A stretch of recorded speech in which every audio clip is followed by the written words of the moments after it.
And now, it's time for another Dice Tower review with Tom Vasel. Hey folks, today we're taking a look at a game called Journey Through Time, I Found It.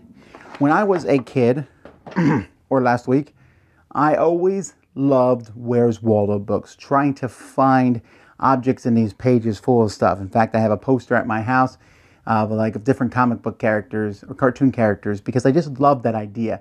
I love the idea of looking and finding things, and every time you look at these pictures, it seems like you find something new. Well, this turns that into a game of sorts. It's not Where's Waldo, it's just I found it. And it comes with a slightly large board. Let me show you.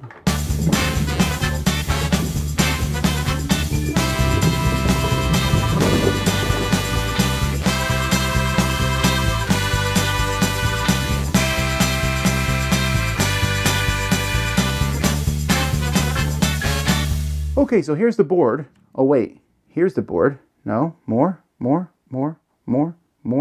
Yeah, folks, really, the board takes up my entire table. It's puzzle pieces and you put it together. So we're not going to take a look at the whole board right now, but just realize there is an entire board here. And so what you're going to be doing with this board is you're going to be moving this airship piece here, and you got to get it to the finish line. And players are going to be do that by spinning. Now, before we start, each player is going to get a character, and each character has a special ability that you can use, or you can spin it. So on your turn, she can lower the fuel gauge 1 mark to spin a spinner 3 times and pick which one she wants. Now, you're going to start with your fuel gauge full, and you start with your spinner here, and this is going to be on 1. This number here, there's like another spinner behind it, and you spin. Now, if you get the fuel, you're going to drop 1 or 2, depending on which one you get. If you get a number, you will move your piece in the board that many spaces. If you get here, you're going to go on a quest to find a blue or a red. So first, let's talk a little bit about the board. As you're moving on the board, you just move on these spaces. Okay, so you'll be moving along.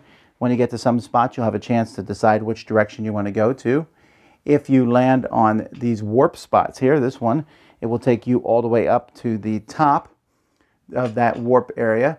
You'll notice there's an arrow here. This arrow means you can't go that way, so once you get up here, you have to keep going this direction.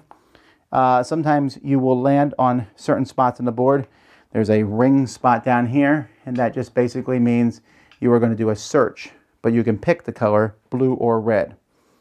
Now, when you do a search, you're going to take this deck of cards here, and there are blue sides and red sides, and you'll draw one. So let's say we're doing a red fence search.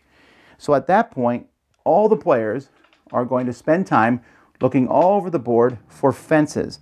Each player will take some rings, and you have a time limit to do this. And so you're going to look for fences. So let's say I'm looking here in medieval times. So I need to find some fences. Well, here's a fence for sure. And so I put a ring on any fence that I find. And I'm looking around the board. That wall's not a fence. Oh, here's a fence over here too. So I'll put one on this fence here. So everyone's looking around their board for fences. And you put these rings on them to mark it. When you're finished, or when time is up, you count the number of rings that you've done, and then you will move that far. But let's say we found 8 rings. Not only will you move 8 spaces, but you also will change your number here to 8. And so that's pretty much the game. You'll be doing a lot of these different searches. Eventually, you're going to want to get up here to the top. You'll notice that the finish line is not quite at the top. The finish area is right here. The problem is if you land on any of these spots here, they will all shoot you up, and then you'll have to go around before you get back to the finish line. So if you're going to land here, hopefully you got to search so you can get exactly to skip all these. And if you do, you just got to spend that time going around and hopefully don't run out of fuel. So players are either going to run out of fuel and lose the game, or they're going to get to the finish area and win. So I found it is a kid's game, obviously. I'm going to talk about some negative things first. Not a big fan of the way these boxes work. It opens and pieces fall out. But other than that, the components for the game are quite good. I like the rings a lot. Instead of just like pointing and touching, and I found one over here. You put those rings on and it's easy to find. The game also gives you some sort of leeway to like, well, you decide if it counts or not. So if it says bird and I'm like, Well, does this count as a bird? You know, this cuckoo out of the clock? Well, you guys can decide what it should be or not. We're pretty lenient when we play, but it's really interesting. You're like, well, after a while, you'll know where everything is. You really won't.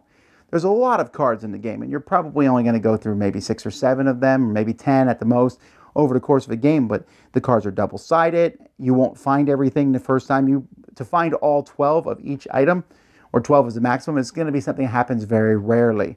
But it is obviously the most fun part of the game. The game is a cooperative game. That's good. Makes the kids work together. The game is also a spin and move game where you're spinning and moving the piece. Now, at first, that seems kind of random, and it really is random, right? You could hit a lot of fuel gauges when you're spinning and lose the game. But I think then the kids will just say, let's play again if that happens. But spinning and getting those numbers, but that other spinner underneath is kind of fascinating because if you find a lot of things, you suddenly have added a higher number to the spinner. That's really cool. It's a customizable spinner. I'm also surprised at the special abilities that the characters have. They are special abilities that make kids think.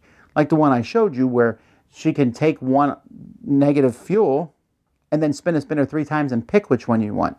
Well, that could be critical to do at some point in the game, but it's also doing something bad to yourselves to help you do something good, and that's kind of an interesting combo.